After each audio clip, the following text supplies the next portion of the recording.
Se você ainda não se inscreveu no nosso canal, corre lá se inscrever agora, porque isso ajuda a gente a trazer conteúdo de qualidade para vocês. E segue também nas nossas redes sociais para não perder nenhuma fase desse universo da criação.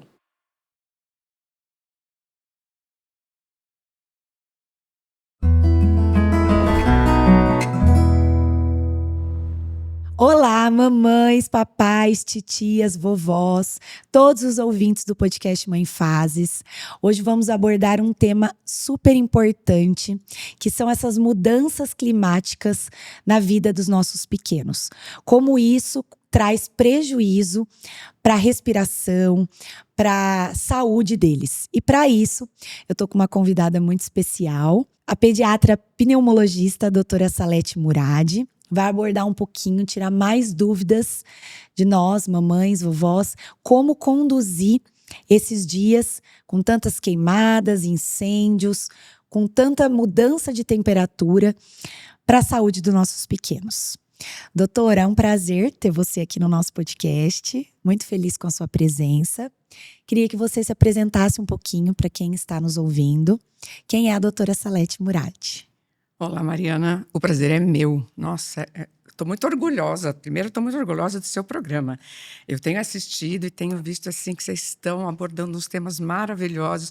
O alcance está sendo ótimo e muita coisa importante para as mães, como você mesmo disse, para os pais, para as vovós, para os vovôs. Então, eu acho muito importante estar aqui. E fiquei muito feliz com o seu convite. De novo, muito feliz e muito orgulhosa. Principalmente porque eu já tenho que agradecer a confiança que você deposita em mim, de eu ser mãe. De eu ser mãe, não, de eu ser pediatra. Eu sou um pouquinho mãe também. De eu ser pediatra dos seus filhos. E estar aqui com você hoje, então, realmente, eu estou muito orgulhosa de você e muito feliz pelo convite. Eu gosto muito da doutora Salete, gente, porque ela é direta e reta. Ela não faz rodeios. O que tiver que ser falado, ela vai falar com todo cuidado, carinho para as mamães, né, doutora? Sim, porque eu acho que é importante. A gente tem que falar as coisas para a mãe. E desculpa, eu te cortei, né? Bom, vamos lá. A doutora Salete é mãe também? Sou. Eu não sou daqui de Marília, mas virei marilhense. Porque eu vim estudar. Aqui vim fazer faculdade, então eu estudei na Faculdade de Medicina de Marília, na FAMEMA.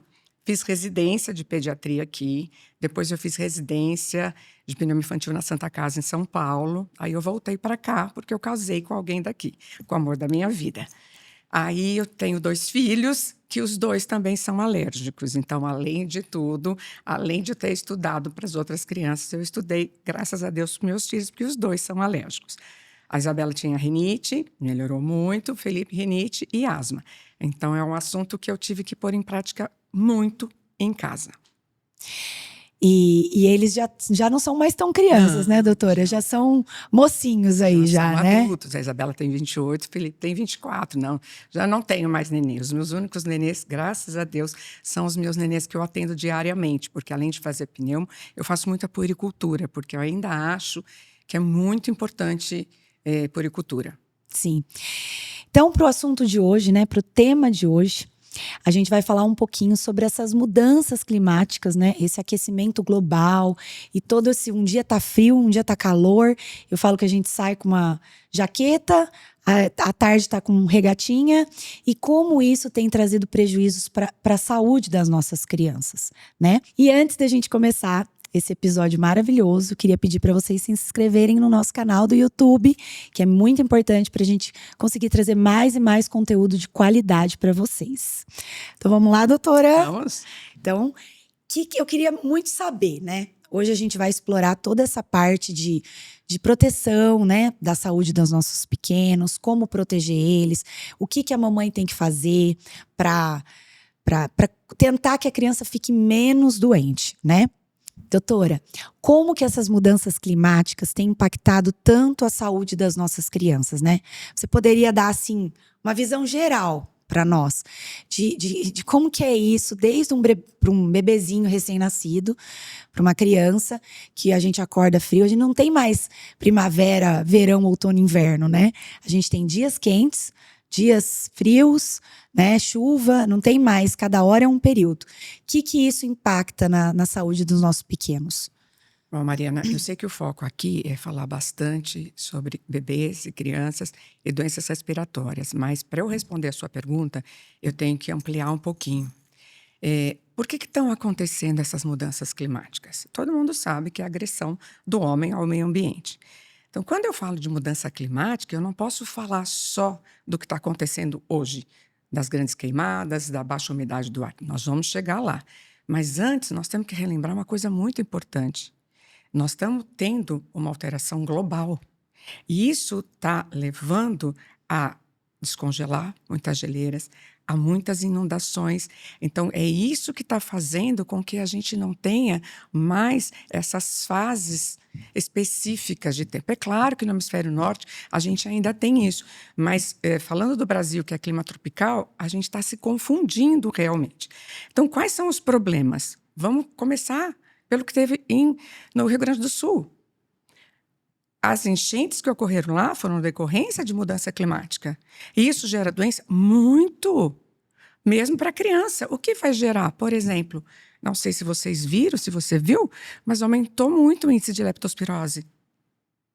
As crianças vão ficar sem água, sem alimento. O que vai levar? A desidratação, a desnutrição. O que foi difícil de chegar lá com as inundações, com as enchentes? Vacinas. Então, quando a gente fala só de mudança de temperatura, tá quente agora. Não, é tudo o que está gerando. Assim como as grandes enchentes, o inverso, as grandes secas. Porque nós estamos falando aqui de Marília, mas vamos lembrar das regiões áridas, dos grandes sertões que nós temos no Brasil. Como que a criança vai tomar água? Ela vai desidratar? Como ela vai comer? Ela vai ficar desnutrida. E uma desnutrição faz com que aumente muito, mas muito as doenças. Então, a gente tem que partir desse princípio que o que nós temos que fazer? Então, eu já vou começar falando o que nós temos que fazer. Ensinar os nossos filhos a cuidar do meio ambiente, porque senão vai chegar lá na frente, não sei mais o que vai acontecer. Então, não é só na parte respiratória, mas a gente tem que pensar em tudo, inclusive... Eu falo de não ter comida por causa da seca, mas além de não ter comida, os pais não têm trabalho.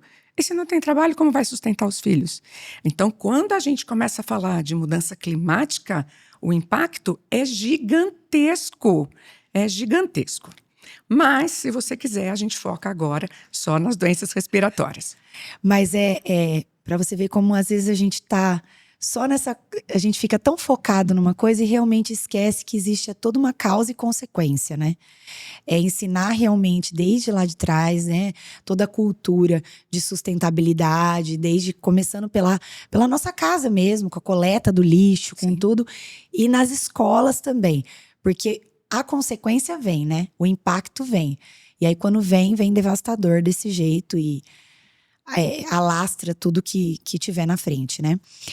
E dentro dos lugares que a gente mais está tendo queimadas, né, secas, quais são as doenças respiratórias mais comuns que as crianças apresentam, principalmente nesse período de queimada, nesses períodos de mais seca? Porque antigamente que eu falo assim, acho que nos anos anteriores, a gente sempre teve tempos secos, isso é natural, né? Porém, eu acho que ultimamente estão acontecendo muitas queimadas também, que não aconteciam tanto. Então, qual que é o impacto disso na saúde das crianças? Quais são as doenças aí que elas podem desenvolver? Então, vamos lá. Isso é super importante, porque eu vou dividir também as crianças eutróficas, que são as eutróficas, as que não têm doença de base, e depois falar um pouco das crianças que têm doenças de base, principalmente uma asma, certo? Então, vamos começar a falar das crianças normais. As eutróficas, elas vão sentir esse impacto muito, porque não é porque elas têm asma que elas não vão sentir. Então, vamos entender. O que está acontecendo hoje? Está tendo queimada, sim. Mas por que teve queimada? Porque não está chovendo.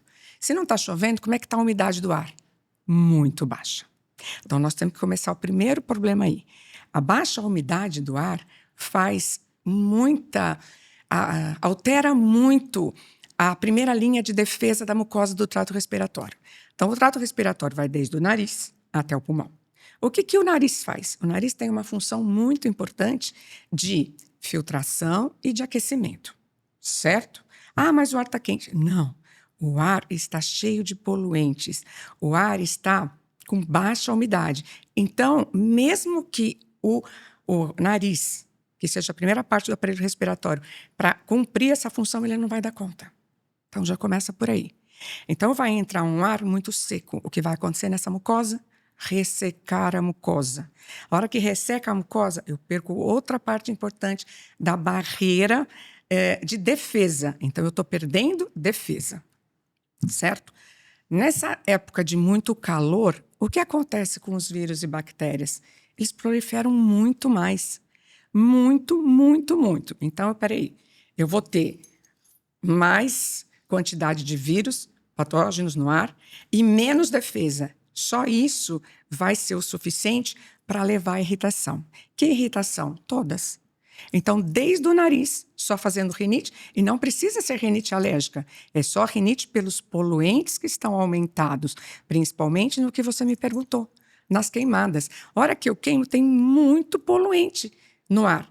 E isso vai para o nariz, que não consegue mais fazer a função dele de umidificar.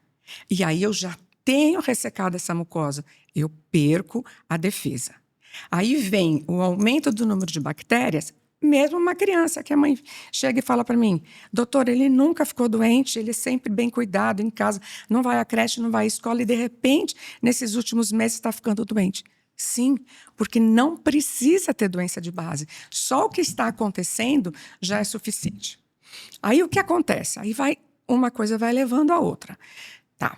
Aumentou muito o número de vírus, principalmente os vírus respiratórios, certo? O influenza, o parainfluenza ou qualquer outro. Aí a criança fica doente. A princípio, pode ser só uma gripe, ou pode ser até antes só o resfriado, que pega só o nariz. Depois ser uma gripe. Essa gripe, ela pode perpetuar, ela pode ficar alguns dias a mais. E o mesmo agente que causou a infecção de vias aéreas superiores causar infecções de vias aéreas inferiores. Aí pega os brônquios. Aí a gente pode falar que tem bronquite. Opa, peraí. Então ele vai ter bronquite, asma? Não. Esse é o problema. Que só a baixa umidade e mais muito poluentes pode dar uma bronquite em crianças que não são previamente asmáticas. Então isso é muito importante. E aí a gente vai falar já do impacto disso para as asmáticas. Então, é muito importante entender isso. Ah, mas ele nunca chiou. Sim, por causa da baixa umidade do ar, por causa da lesão que isso vai fazer no epitélio respiratório inteiro, que é, de novo, desde o nariz até os alvéolos que ficam no pulmão, e aumentar a quantidade de infecções virais. A hora que você fica com uma infecção viral, principalmente as crianças que nós estamos falando, mas isso a gente está vendo acontecer nos idosos, muito. Eles ficam com uma infecção viral, isso predispõe, porque o processo inflamatório, o acúmulo de edema, predispõe vir as bactérias que também estão no ar e dá uma infecção secundária. E aí a mãe fala, nossa, começou assim, só com vias aéreas, de repente, uma pneumonia, precisei internar com uma pneumonia grave. Sim, porque eu perdi defesa e aí tinha aumento de bactérias. E mesmo a infecção viral pode, por consequência, levar a infecções bacterianas. Então, você tem razão, Mariana. Tem aumentado muito, muito, muito o número de doenças infecciosas. Mesmo que alguém fale bronquite, it é inflamação do bronco. E não precisa estarmos falando de crianças previamente diagnosticadas com asma.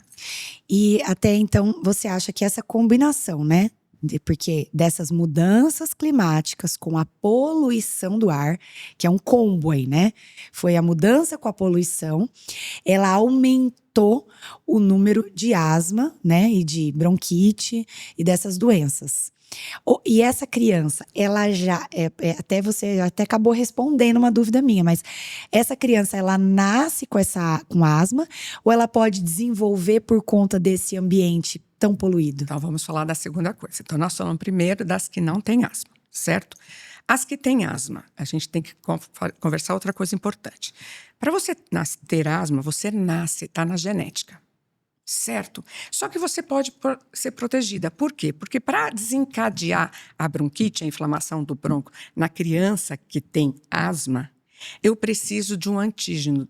Tá? Não precisa necessariamente ser poluente. Pode ser alimentar, pode ser cutâneo. Então, eu tenho coisas que vocês chamam de alérgicos, que a gente chama de antígenos, que desencadeiam. Então, vamos supor, uma criança nasceu, filhos de pais asmáticos, tem no gene deles que ele é asmático. Só que nunca teve crise porque ele sempre ficou protegido. A partir do momento que ele começa a ter exposição, e exposição acentuada, como é o que está acontecendo agora, vai começar a desencadear crise que a mãe também não sabia que ele tinha. E aí, a hora que a gente vai fazer a história, porque para fazer o diagnóstico de asma na criança, o mais importante é a história. É ver, inclusive, hereditariedade, ver se ele tem dermatite atópica, uma série de sinais, ver se ele tem rinite, se ele fez o que a gente chama de marcha atópica, que nasce com dermatite, depois começa a desenvolver rinite e depois começa a desenvolver asma. Então, vamos voltar. Então, a criança que tem asma pode ser que nunca tenha chiado, nunca tenha tido bronquite, porque ficou protegida. Hoje, mesmo estando em casa, está difícil da gente se proteger. Por quê? Porque a poeira vai na nossa casa. Por mais cuidada que ela seja, que depois nós vamos falar dessas medidas de higiene. Por mais cuidada. Então, de repente, a criança que tem asma começa a desencadear.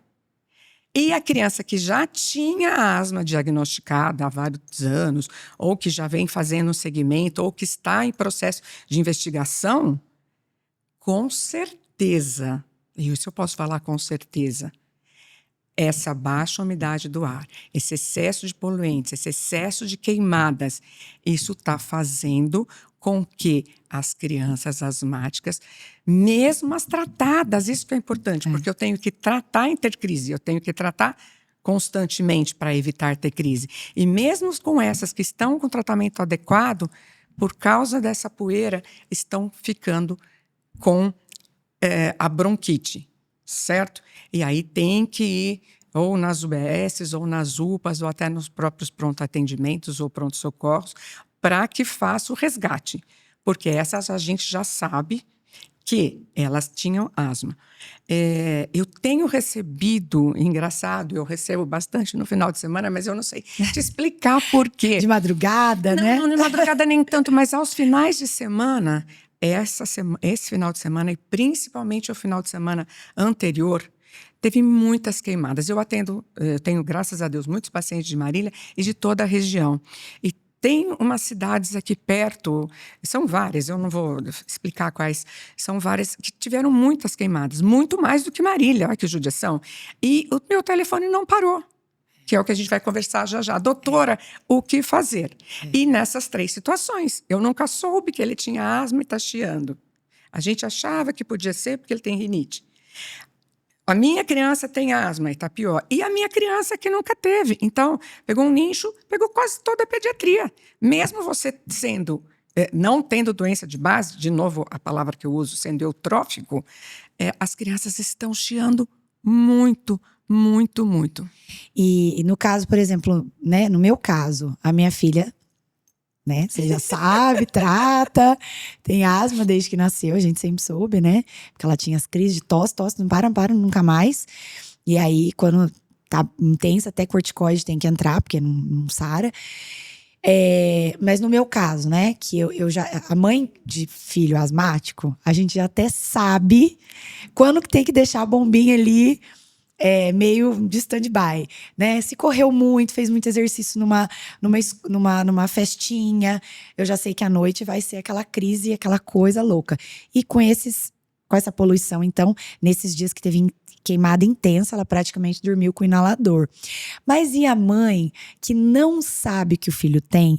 Como que são os sinais de alerta para ela saber que aquela criança tá tendo uma crise ou que está desenvolvendo uma asma, não sei se seria esse o termo, né? Desenvolver uma asma, se existe ou que está aparecendo agora, né?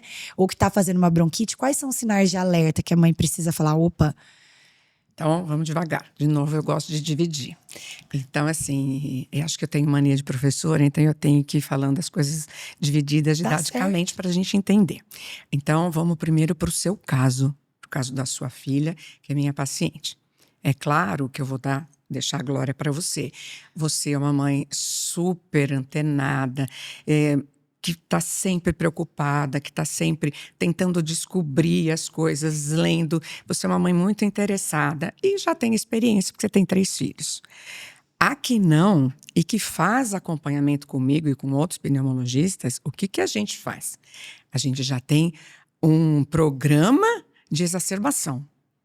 Então, na verdade, a gente costuma ter 2 tipos de receitas.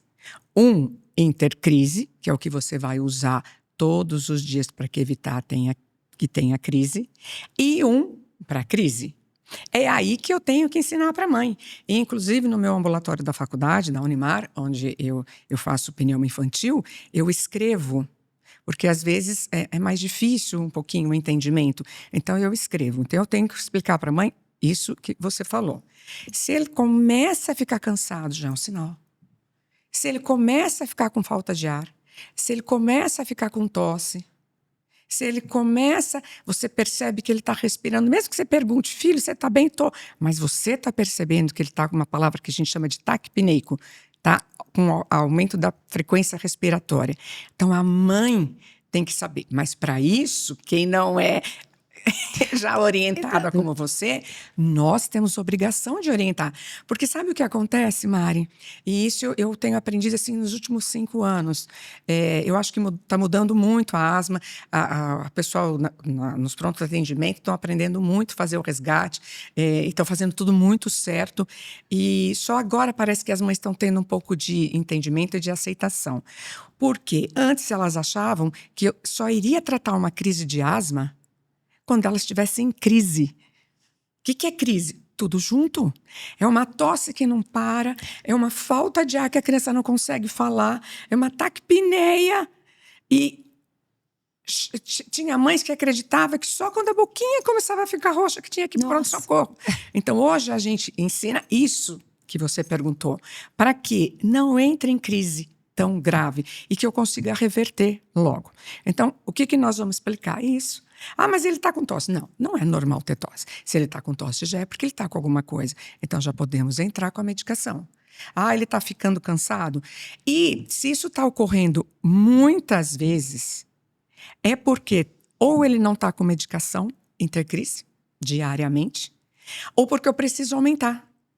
Muitas vezes a criança vai indo bem quando está com um tempo agradável, de novo, quando não tem as mudanças de temperatura, quando a umidade do ar não está tão baixa, quando eu não tenho essas mudanças bruscas. Aquele verão chuvoso, né? Porque nós não falamos ainda da mudança brusca de temperatura para o inverno, para o frio. A gente só está falando da seca, né? Da seca, mas depois a gente fala. Então, hoje a gente tenta explicar isso para a mãe, que não é para ter clínica. Não é porque ele é asmático, tem que ter clínica. O asmático, qual que é o nosso ideal? Que ele tenha uma asma controlada. O que é a asma controlada? Que não tenha nenhum desses sintomas. Que vá brincar, que vá chutar, que vá fazer... Eu sempre brinco com os meus pacientes. Quantas partidas de futebol você consegue? 2, 3? Ah, então tá bom. Não é chutar bola meia horinha. Eu já tô precisando marcar consulta lá de novo. Porque eu tava achando que era assim. Eu só medico também, porque a minha, assim, ela não toma medicação constante. Eu uso as bombinhas, as coisas quando tá em crise só. Eu não tenho usar, porque eu sempre fiz errado. Então, na verdade, não é que eu fiz errado. Eu já sei a tosse que vai ser. Então, assim, ela dá uma tossida. Eu já sei a tosse que vai ser que vai desencadear a asma, eu já entro com a bombinha 3 vezes por dia. E já mando um áudio pra você, já, né? Então eu acho que... Mas assim, o tratamento que eu não, né, que precisa. Então eu acho que no caso da sua filha nós vamos ter que mudar. Então vamos voltar. O que a gente almeja? Asma controlada. Por quê? O que é asma controlada? É não ter nenhum tipo de sintoma. É não acordar à noite, é não ter nenhuma limitação de atividade. E não usar broncodilatador. Então, quando é uma tabela que eu tenho esses 4 itens. Quando eu não tenho nenhum desses, eu digo que ela está controlada. O que eu almejo, além de ser asma controlada, para uma criança? Que ela tenha vida normal. O que é vida normal de criança? É brincar. Brincar.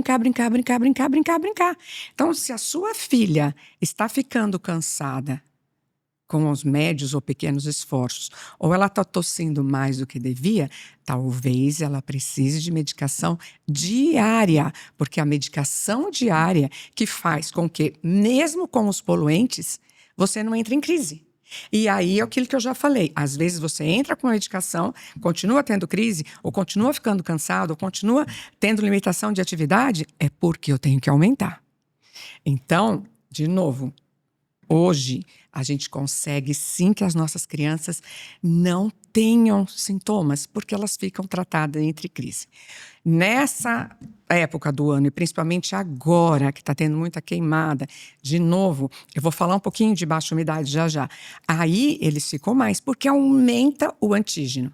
Só que se você está devidamente tratada ou usando a medicação na dosagem ideal, não acontece.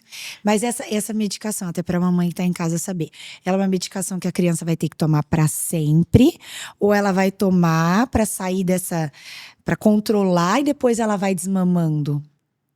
Então, vamos lá. Nós temos 2 tipos de medicação, tá? Nós temos as medicações para retirar da crise, chamado de alívio ou de resgate. Eu só uso, todo mundo sabe, eu vou falar o nome porque todo mundo sabe. Então, eu vou falar o nome genérico dele, o salbutamol, que todo mundo conhece por Aerolim. Isso é para tirar da crise, não é para ser usado diariamente. Além disso, a gente tem outras medicações no mercado, principalmente são corticoides inalados, que qualquer bebê pode usar, porque você pode usar o espaçador. E aí você vai usar dependendo da criança e de como tá, se ela está parcialmente controlada ou não controlada. Então, quanto tempo? Não dá para eu prever. O que a gente faz? Então é assim, se a criança é muito pequena e ela está tratando adequadamente, eu vou impedir que eu tenha remodulação pulmonar. Eu vou impedir que esse pulmão já tenha consequências, porque não deu tempo de ter, porque eu já tratei.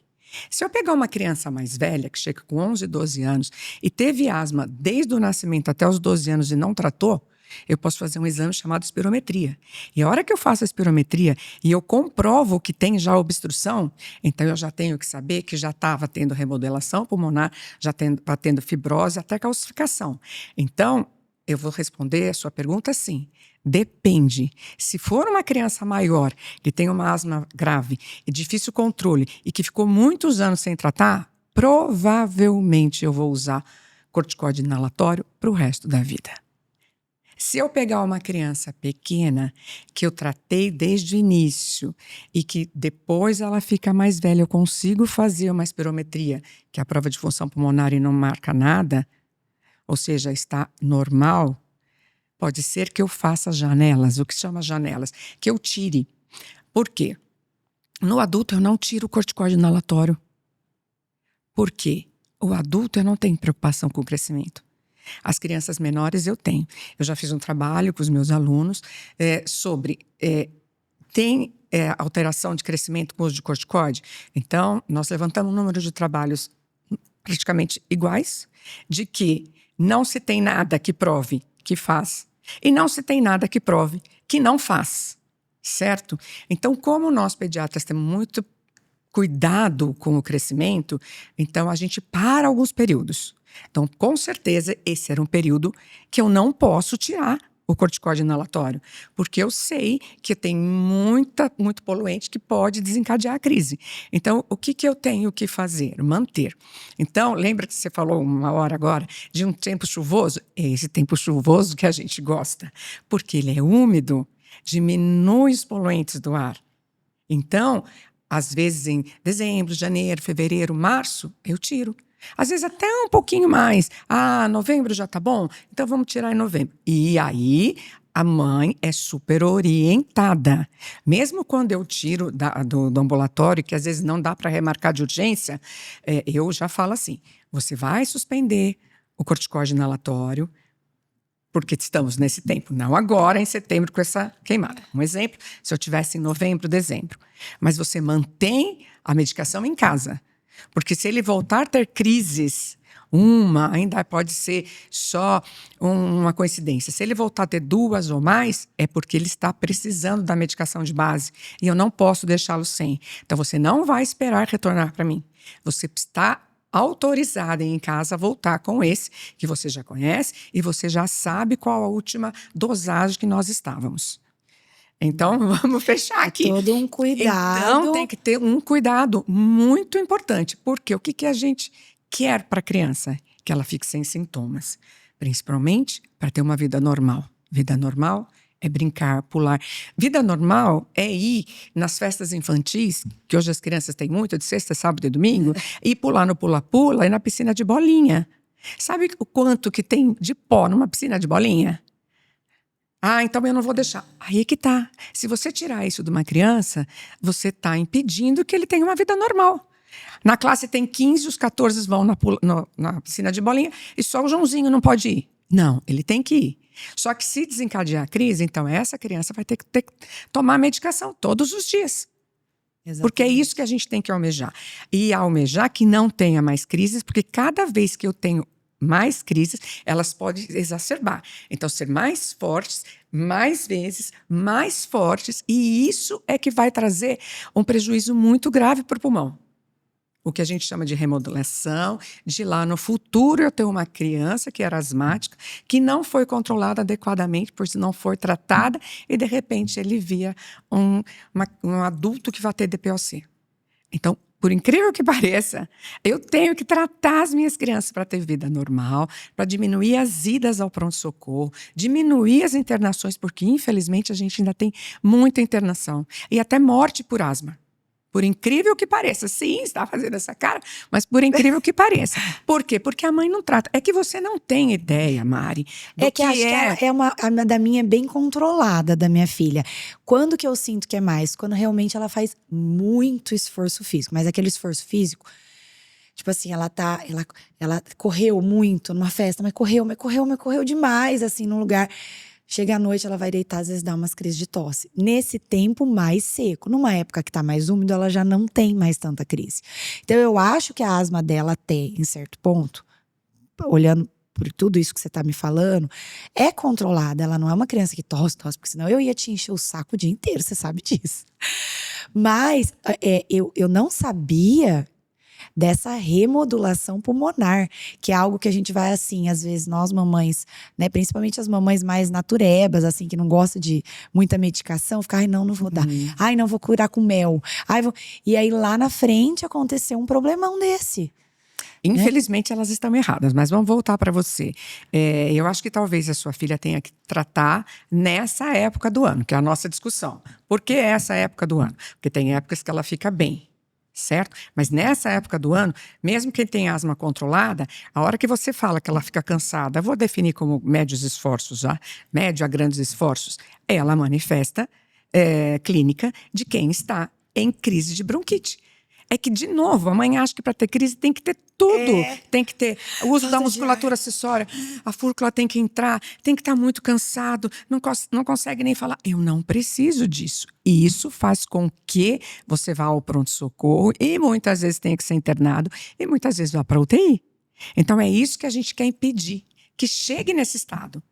Então, de novo, eu sei que não é uma consulta, mas eu já estou te consultando. Eu já estou aqui. Eu acho que ela tem, nesse período, voltar com corticoide inalatório. E tem outra coisa boa do corticoide inalatório. Além de ela melhorar as crises, a intensidade, a frequência, melhorar as idas ao pronto-socorro, as idas à internação, melhorar a remodelação, como ela não é sistêmica. Nós não estamos falando da prednisona, da prednisolona, da betametasona, não sei se eu posso falar o nome comercial.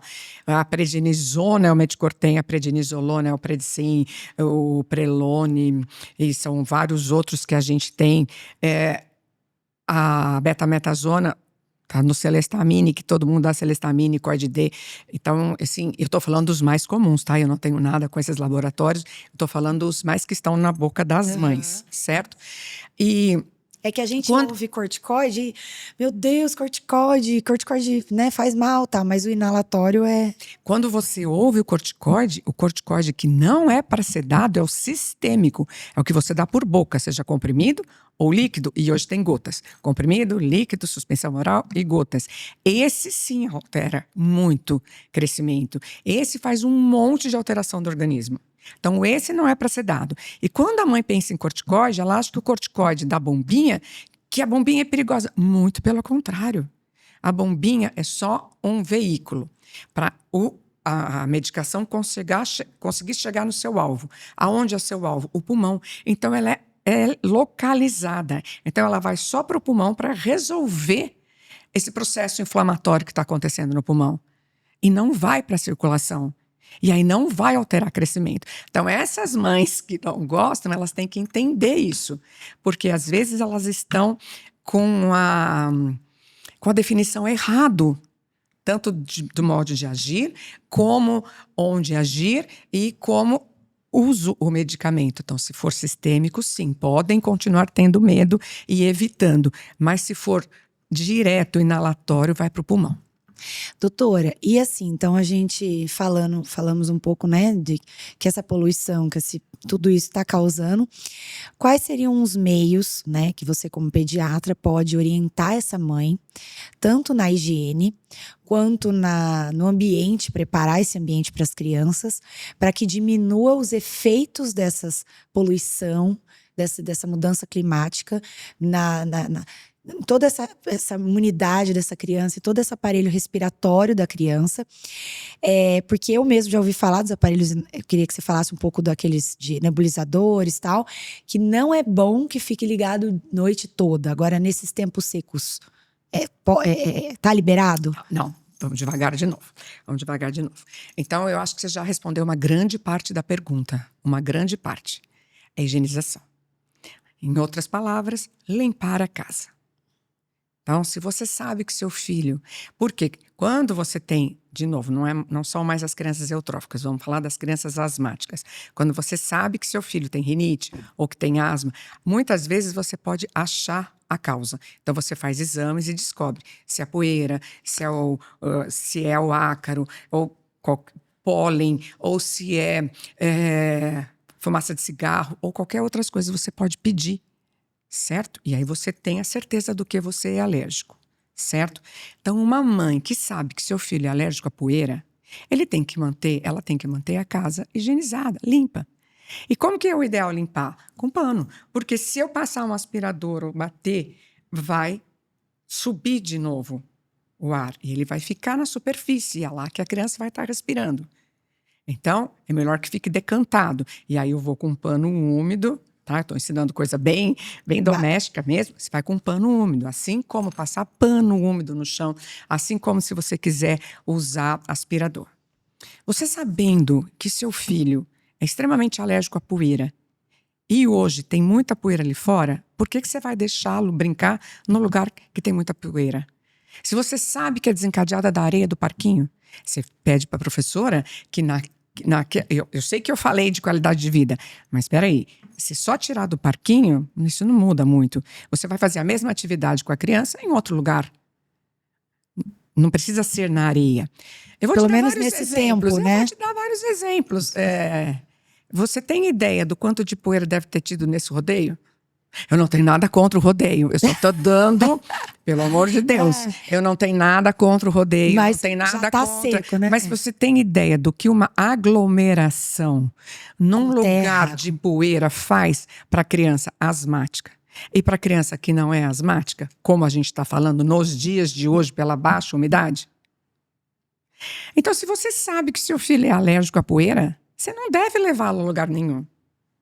E a poeira não é só sujeira, seria terra, é tudo. Passou um carro na frente da sua casa. Se a sua casa não for asfaltada, vai levantar. Ah, não, mas na minha casa não tem, tá na casa da avó, então evita ir na casa da avó. Pede para a avó vir à sua casa. Assim como 1000 outros exemplos eu posso dar. Ele não é alérgico à poeira, mas é alérgico a pelo de gato, a pelo de cachorro. A avó tem 15 gatos e 15 cachorros. Eu não quero que fique longe da avó. De novo, qualidade de vida. Só que eu quero que a criança não vá. Então, muita coisa vai depender da mãe. É a mãe que tem que ter esse entendimento e colocá-lo em prática. Por que eu vou deixar meu filho exposto? Não tem porquê. Ah, mas em casa não tem jeito. Eu concordo que em casa não tem jeito. Então, em casa, vamos tomar as medidas cabíveis. Quais são? Primeiro, a limpeza. Segundo, à noite, o que a gente pode fazer? Então, vamos começar com o umidificador. O umidificador é sensacional, porque o nome já fala, ele umidifica. Só que você tem certeza que ele vai umidificar só o ar e que no dia seguinte, esse quarto ou sala, que às vezes a mãe deixa na sala, vai ter uma janela o suficiente para que entre sol e seque e para que você abra e ventile o suficiente para secar? Porque senão você põe toda noite. Noite 1, 2, 3, 5, 10. E a criança é alérgica ao ácaro. Essa umidade vai fazer proliferar o ácaro. E o ácaro pode ficar na parede, no teto, no tapete, que não deve ter, então eu vou explicar isso também. Então, o umidificador é maravilhoso, mas o problema é que você não tem certeza se no dia seguinte esse ambiente secou. Então, eu brinco com os meus pacientes, de novo, e com os meus alunos, se você tiver 10 quartos, o ideal seria 30, mas se você tiver 10, você põe para dormir no quarto 1, na noite 1, no quarto 2. Aí quando você voltar 10, mas o ideal é ainda mesmo 30 dias. Você tem certeza? Aí, ótimo. Então, use o umidificador. Mas na nossa realidade, na minha casa, não tem 30 quartos. Nem 10, não tem. Nem metade de 10 não tem. Ah, então eu posso pôr na sala? Tá bom. Se você achar que a sua casa é grande o suficiente, que você tenha 4 quartos, cada dia um num quarto, aí numa sala, outro na outra sala, outra na outra sala, eu acho que isso já ajuda. Mas lembrar que tem que ventilar para secar e tem que bater sol. Tá? Então, vamos assim, para resumir, para a mamãe entender. Coloquei um umidificador. Ele pode ficar ligado a noite toda, não tem problema. Principalmente se o ar-condicionado estiver ligado, que ainda… Nós já vamos falar do ar-condicionado. Desumidifica mais ainda o ar, né? E aí, acordou, levantou todo mundo do quarto, abre essa janela, tudo deixa entrar sol e higieniza o quarto. Aí, só aí já tá ok. Já. E as orientações já devem ter sido passadas pelo médico, né? Não ter cortina, não ter tapete, não ter coisas embaixo do guarda-roupa, não ter coisas que acumulem poeira em cima do guarda-roupa. Muitos bichinhos de pelúcia que nós adoramos no quarto dos nossos filhos, e eu sei que no seu tem, eu sei porque você já me falou. Então, a gente faz um acordo com a criança. Nesses dias, escolhe um. Você manda lavar e fica ali. Se percebeu que sujou? Ou ensaca. A gente pode ensacar. O problema de ensacar é que o saco também pode. Então, o ideal é explicar para a criança. A criança tem um grande poder de entendimento. Tá? Você explica, olha, isso aqui junta poeira, você vai ficar dodói. Você lembra que você fica com tosse, cansado? Você lembra como você passa mal? Para não ir no pronto-socorro, então nós vamos fazer isso temporariamente. Ou vamos trocar, vamos fazer trocas, vamos pegar um outro bicho, que seja um bicho de pelúcia, ou melhor, que seja o mesmo… De plástico, né? O mesmo bicho, a mesma característica da pelúcia, o mesmo personagem, é isso que eu quis dizer. E aí você faz de plástico que você pode lavar, certo? Então, o que eu faço quando eu vejo que não dá para pôr um umidificador? Eu peço coisas bem simples, bem caseiras. Bacias ou baldes de água. Explico para a mãe, depende da idade da criança, às vezes a mãe dorme com a criança ou coloca isso no quarto da criança e ela acorda, pelo amor de Deus. Você não vai colocar um balde muito cheio, porque ela pode se afogar. Então você coloca bacias de preferência bastante rasas, mas muita água. Embaixo da cama. Embaixo da cama, porque se você colocar do lado, ele vai descer da cama ou num cantinho onde ele não vá… Você tem certeza de que não vai. Ou você faz um bloqueiozinho para chegar lá. Até ele chegar, ele vai fazer barulho e você vai escutar. Ou uma coisa que também é muito boa, porque daí resolve 2 propósitos. Você colocar toalha, e eu tenho colocado. Engraçado que eu sempre orientei muito, porque isso é de livro, é de revista, é de artigo, mas eu nunca tinha feito. E nessa seca eu tenho feito. Então eu pego toalha, eu tenho aquelas toalhas bem grandes, se não tiver, você pega 2 ou 3 de banho, molha, dá uma torcida e põe. Eu costumo pedir para pôr no pé da cama. Geralmente a cama tem a moldura aqui e tem o pé. Ah, eu não tenho isso, a minha é só colchão em cima de colchão. Põe uma cadeira, põe uma mesinha. Então ponha 2 ou 3. E outra coisa que eu acho bom que vai resolver 2 propósitos é pegar essa mesma toalha e colocar na janela. Porque a hora que ventar, porque não sei se vocês perceberam, tá calor, baixa umidade e tem ventado. É esse que é o problema, porque consegue levar a poeira da rua para dentro da sua casa. Então, a hora que está acontecendo isso na madrugada, que é o problema, que tem muito vento, que eles intensificam, aí você coloca a toalha e vai funcionar como um filtro, a poeira vai ficar e vai umedecer o ambiente, porque entra aquele vento quente, entra em contato, claro que você não vai ver sair aquele vapor, mas você vai ter certeza disso que aconteceu. Por quê? Porque na manhã seguinte, essa toalha está muito seca. Muito mais seca do que como você lavou. Porque você lavou, você põe amaciante, ela fica gostosinha. Ela fica assim, não sei se disse esse termo, mas ela fica esturricada. Por quê? Porque serviu ao propósito. Então, as dicas da minha sábia avó, ela falava assim, ó. Cadê meu balde de água para pôr embaixo da cama? Isso lá assim, ó. Não tinha nem essa quantidade seca. Ela era assim, ela ia dormir, se não tivesse muito úmido e tal, ela já pegava um negócio de alumínio assim, raso, e punha embaixo da cama. Toalha na cabeceira. Ela colocava a toalha naquela cabeceira da cama. E ela falava, vixe, quantas noites chegava na casa dela assim, ela falava, filha, peraí que eu vou pôr uma toalha na cabeceira da cama, tá muito seco. Sim. E realmente ajuda, né? E qual que é a diferença, na verdade, o nebulizador do inalador? Então, o nebulizador, ele vai nebulizar o ambiente, ele vai umedecer o ambiente.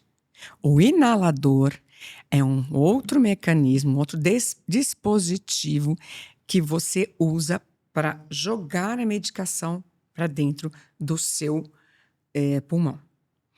Hoje a gente sabe que muitas mães gostam de usar o inalador só com soro fisiológico para melhorar uma obstrução. Então, não é esse intuito. O intuito do inalador é para ser inalado e ir por pulmão. E aí a gente vai discutir isso, que eu posso pôr ou não medicação. Mas tem muitas mães que garantem, e eu acho que sim, porque a hora que você põe no inalador, você está transformando o quê? O soro fisiológico que você pôs ali no copinho, certo? Em vapor. E está vaporizando aqui. Então, está fluidificando as suas vias aéreas. Está fluidificando o nariz, que nós falamos um pouquinho dele, mas precisa ser muito falado. Tá? Preciso umidificar o nariz. Então, tem muitas mães que preferem fazer inalação para umidificar o nariz das suas crianças porque elas não deixam espirrar ou pingar o soro fisiológico. Então, eu aceito. Mas, de novo, é um dispositivo que faz com que vá para o pulmão. Então, a mãe fala, eu não consigo fazer lavagem nasal, eu não consigo espirrar, mesmo aqueles mais modernos, que é o JET, ou que tem 360, que tem os maravilhosos hoje. Eu não consigo, ele não deixa, ele espernia, eu não consigo, nem a força eu não consigo. Então, faça inalação. Não deixa inalação também. Sabe quando as crianças deixam? Às vezes dormindo. Mas, de novo, esse não é o intuito. O intuito do inalador é jogar medicação para o pulmão. Mas então, nesses dias mais secos, a gente pode usar como mãe a inalação? Pode. Então, estou falando que pode. Não é para esse uso, mas pode, porque realmente resolve, umedece as narinas. Porque o ideal, como elas estão ressecadas, é você estar usando constantemente. O que é constantemente? 2, 3 vezes por dia? Não, umas 10, 15 vezes por dia. Pingar soro fisiológico nas narinas. Nesses dias ruins. É o que mais melhora. Eu tô fazendo uma vez por dia, eu acho que eu tô arrasando. Pra você ou pra eles? Pra eles. Não, você tem que fazer o dia inteiro, o dia inteiro, o dia inteiro. O ideal é andar com eles. As suas meninas que são também Maiores, mais velhas, eles já maiores, fazem. elas já podem andar com isso na bolsa Mas e mesmo fazer. que ele, por exemplo, eu tô usando até 2 vezes, porque eu uso antes deles irem pra escola, tomam um banho. Então no banho eu já pego e na noite, então o que eu consigo Já 2. 2 vezes, já tá bom. Já Tem tá bom. gente que sabe que isso faz bem e tá lá e fica guardado e não Não, usa. não, eu então, uso. 2 vezes eu já tô feliz. Mas mesmo a criança sabendo assoar e jogando essa sujeira pra fora, mesmo assim é bom umidificar. São coisas diferentes. Uma coisa é a lavagem. Então, se tem sujeira, o ideal é lavar. Principalmente se tem secreção, seja amarela, seja verde ou seja branca. Se eu tenho secreção, o ideal é eu lavar, é fazer a lavagem. Aí eu pego um outro recipiente, que não é o inalador, pode ser seringa ou pode ser aquelas garrafinhas plásticas, e aí tem a entradinha específica para criança, aí você coloca aqui, vira e aí sai do outro lado. Isso é a lavagem. A lavagem é boa para esse tempo? Ótima. Mas a lavagem é para tirar isso. Crianças que não aceitam fazer lavagem, a gente faz como fazia antigamente. Como que se fazia antigamente quando não tinha lavagem? Você espirra uma quantidade grande e pede para a criança suar. Se ela não conseguir suar, você espirra uma quantidade grande e tem umas perinhas, uns aspiradores pequenininhos que você pode fazer isso. Então, isso seria a lavagem. Além da lavagem, para você umidificar. Então, são propostas diferentes. Uma é você lavar essa secreção ou até essa poeira, esse resquício de poeira que ficou no seu nariz. Entendi. Uma coisa é lavar e outra coisa é você estar umidificando. Lembra do começo da nossa discussão? A nossa mucosa está ressecada. Por isso que, com isso, aumenta o quê? Não sei se vai dar tempo de a gente falar tudo. É muita coisa, eu falo muito. Por isso que tem muita gente que tem rinite alérgica que está tendo sangramento nasal, que a gente chama de epistaxe. Porque resseca, vai coçar, traumatismo à noite. O nariz está muito obstruído, que é esse outro problema também da umidade baixa. O nariz está obstruído e aí ela fica virando para cá, virando para cá. E aí traumatiza, porque ela não vai delicadinha, ela bate. Aí no dia seguinte amanhece, a fronha tem sangue. Por que tem sangue? Por conta disso. Baixa umidade, não fluidificou o suficiente, tem ou não tem rinite, porque às vezes mesmo não tendo rinite, traumatizou à noite. E outro problema que nós não discutimos, é muito problema.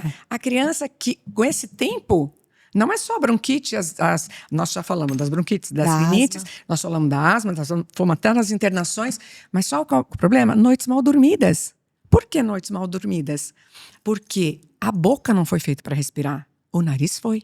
Se você tem o nariz totalmente obstruído, você vai ficar a noite inteira respirando, tendo uma respiração oral. Resseca a sua boca, você acorda, fica irritado, você quer tomar água, aquela criança que está pedindo água várias vezes à noite. E pior ainda, tem criança que ainda não tem controle de diurese noturna, ou mesmo que está começando a fazer uma quantidade grande de água que você toma, porque você está fazendo a respiração oral, você acaba fazendo xixi na cama. Então, uma coisa vai estar sempre levando a outra. Então, por isso que a gente tem que tomar medidas preventivas. Eu acho que chamo isso tudo de medidas preventivas. Então, assim, um resumo para as mamães. Medidas preventivas, mamães. Umidificador, desde que muito higienizado esse quarto, né? Depois arejado, com sol. Inalação, nesse tempo, não é utilizada para isso, mas está liberada para usar nesses tempos mais secos, nesses tempos mais, né, que a mamãe precisa umidificar e a criança tem mais dificuldade. Lavagem, o soro, umidificar. E as vasilhas de água, no caso da mãe preferir não ter ou não ter condições de ter um umidificador, né? Colocar as toalhas, as vasilhas de água no quarto. Seriam essas as dicas maiores, né, doutora? Para criança que não tem doença de base, que não tem asma. As crianças que têm doença de base, tudo isso, mas tudo que a gente já falou. Sim. E queria saber, acho que a dúvida, acho que as mães ficam assim, existe uma vacina para aumentar essa imunidade dessa rinite, dessa asma? Existe alguma coisa que a gente possa dar como se fosse uma vacina da gripe? Não, vacina não tem, mas você falou uma coisa muito importante. Criança, antes de eu responder, crianças asmáticas ou mesmo as crianças eutróficas que não têm nada, devem estar sempre vacinadas. principalmente com a vacina da gripe, seja a tetra ou seja a trivalente da UBS, tem que ser dado, porque o H1N1, o H3N2, que são os influenzas A, e o influenza B, eles estão levando a muitas doenças, a aumentar o número de doenças, porque muitas crianças não foram vacinadas, e tem crianças que ficaram bem doentes, com uma gravidade grande por causa de vírus. Então, antes de a gente falar se tem vacina para asma, eu sei que você já conversou com a doutora Luciana Sgarbi, eu assisti a aula, foi maravilhosa, mas eu, como pediatra, tenho que reforçar. É inadmissível para mim uma criança que não esteja com as vacinações em dia, tá? Seja pneumo, hemófilos, e principalmente da gripe. Eu não sei por que a mãe esquece um pouco de fazer da gripe. Eu não sei se porque ela tem que ser feita anualmente e a mãe delega um pouco. É uma judiação. Porque isso ajuda muito, sim. Muitas mães esquecem. Eu sei disso porque todas as crianças que eu atendo, eu checo a carteira de vacinação. Quando a mãe não traz, eu falo assim, chega em casa, tira a foto e manda para mim. Acho que eu já fiz isso com você algumas vezes. Já. Por quê? Porque a gente tem que estar ciente e a mãe tem que estar ciente que precisa, certo? Isso é obrigação do pediatra orientar. Vacina para asma não tem. Não tem. A gente tem alguns medicamentos que diminuem a sensibilização, que acontece às vezes espontaneamente, a dessensibilização. Então, existem alguns medicamentos que fazem isso. Não tem vacina. Mas, de novo, temos que cuidar. E mesmo as crianças asmáticas que costumam ter infecção de vias aéreas superiores de repetição, ou porque entraram na escola muito cedo, ou estão na escola, mas tem 2 ou 3 irmãos que vão na escola e que trazem as bactérias, aí a gente pode entrar com medicamentos que melhorem a imunidade. Isso é muito importante. Isso que eu já ia falar. Isso é muito importante. A gente entrar com um pool de antígenos. Meu Deus, que nome chique. Um pool de antígenos. São medicamentos que pegam um pedacinho de cada bactéria e é colocada na medicação. A criança ingere. É óbvio que não vai desenvolver a doença em questão, mas o organismo, de novo, vai interpretar como antígeno, como alguma coisa diferente e vai produzir anticorpo. Quando ela pegar mesmo essa bactéria, que seria a consequência de uma infecção viral, ela já tem defesa pronta. Então, isso eu acho muito importante nessa época do ano também, para quem tem infecção de repetição. E aí, outras coisas muito importantes que a gente tem que falar. Eu não posso deixar de falar como pediatra. As vitaminas e a alimentação saudável. Não adianta você dar muita medicação e a criança não ter alimentação saudável. E principalmente outra coisa que nós não falamos, meu Deus, a hidratação. Muita água. Hidratação, por mais que eu pedi para colocar água, tratar, se for muita. Depende da idade, eu dou um pouquinho de suco. Menores de 2 anos a gente ainda não dá suco, para não acostumar a tomar suco e não comer fruta. Mas os maiores de 2 anos, uma ou outra vez eu dou suco, mas o que precisa mesmo é água. É hidratar, hidratar, hidratar, hidratar. A hidratação melhora o ressecamento da mucosa. Porque eu já estou com a mucosa ressecada por causa do ambiente. Se eu não estou tomando água, piora. Então, quanto mais eu hidratar essa criança, hidratar que eu digo, todo mundo entendeu, é tomar líquido, ficar aqui com o copinho de água, levar uma garrafinha para a criança, aonde for, levar uma garrafinha e checar. Porque tem muitas mães que mandam a garrafinha cheia para a escola e elas voltam do mesmo jeito. Eu estou hidratando. Não está hidratando. Não está hidratando. Então, precisa checar, pedir para a tia da escola. Então, Sim, assim... Então, vacina nós não temos. Mas até você acabou já respondendo uma dúvida minha. Que existem, então, formas da mamãe fortalecer esse sistema imunológico dessa criança com o uso desse medicamento que você falou, com hidratação da água. Do começo. Uma dieta balanceada, com uma hidratação adequada, com reposição de vitaminas se necessário, ou principalmente se for nos primeiros 3 anos de vida, nós precisamos.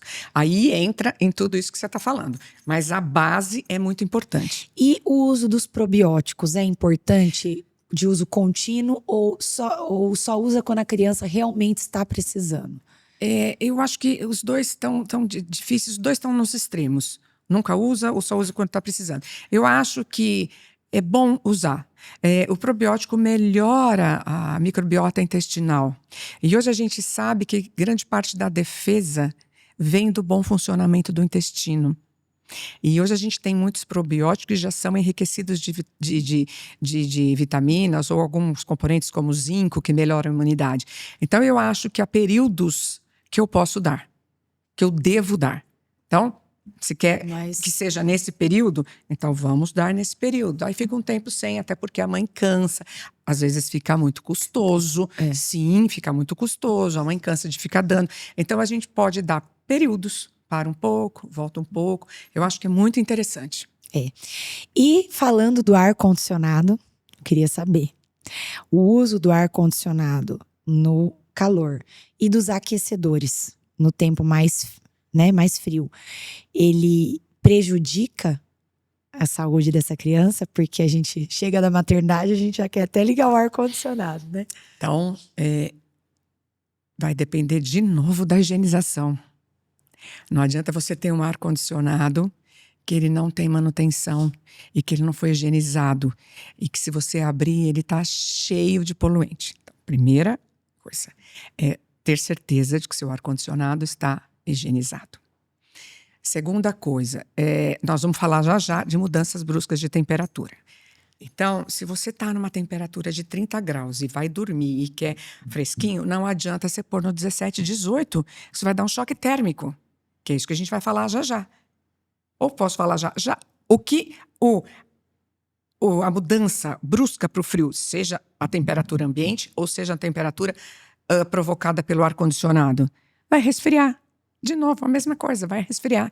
O meu epitélio respiratório não foi feito para funcionar no ar frio, no ar gelado. Lembra a primeira função do nariz? Aquecer e umidificar.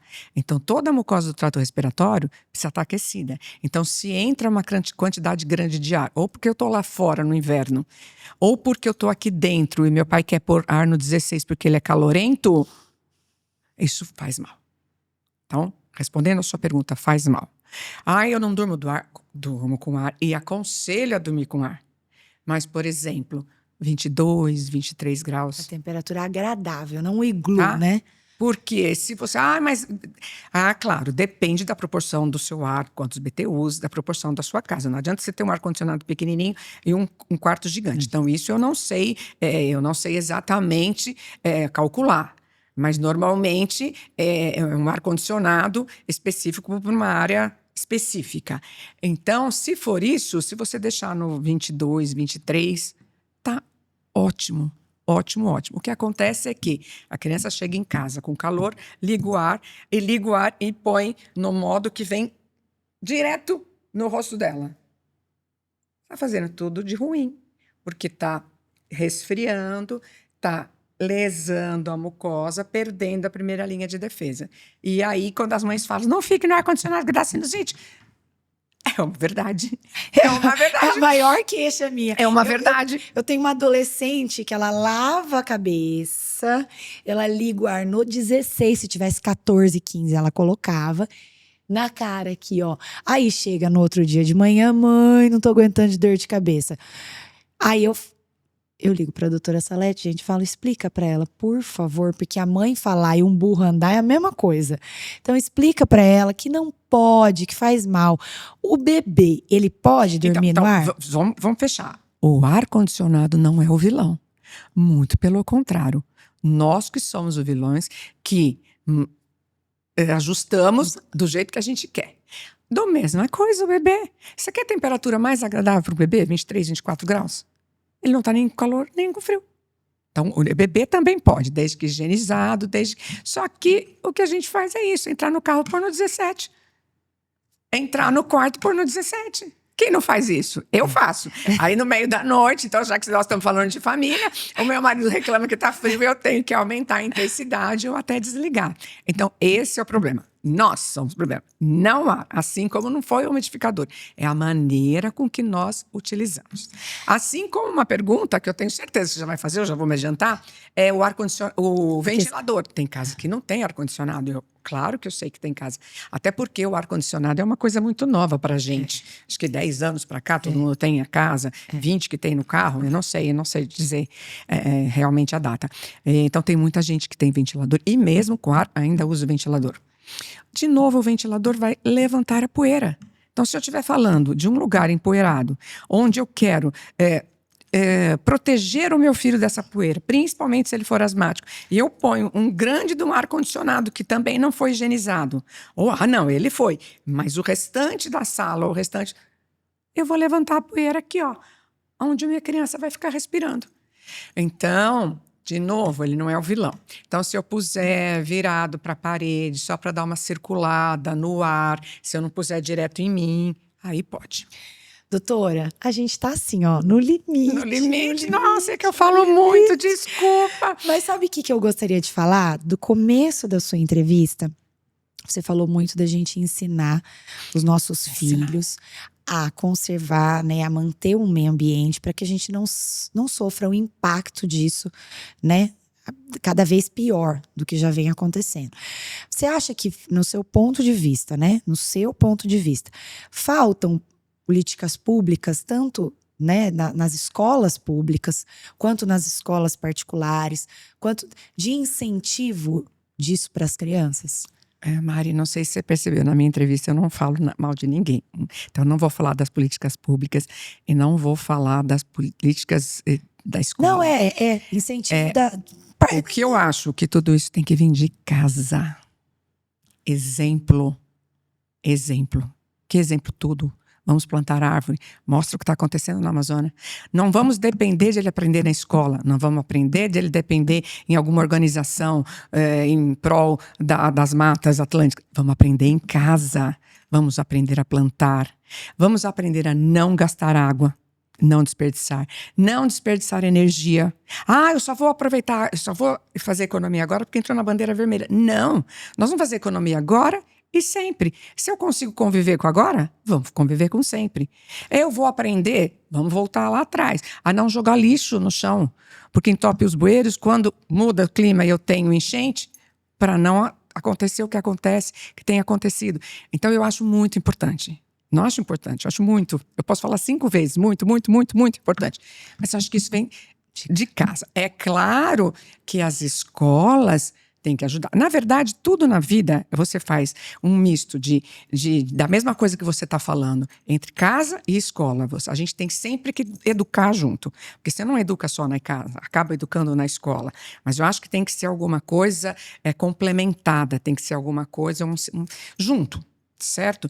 Então, eu acho importante as escolas promoverem essas feiras, promoverem muitas campanhas. Acho importante isso ir para as faculdades, acho importante isso para as grandes empresas.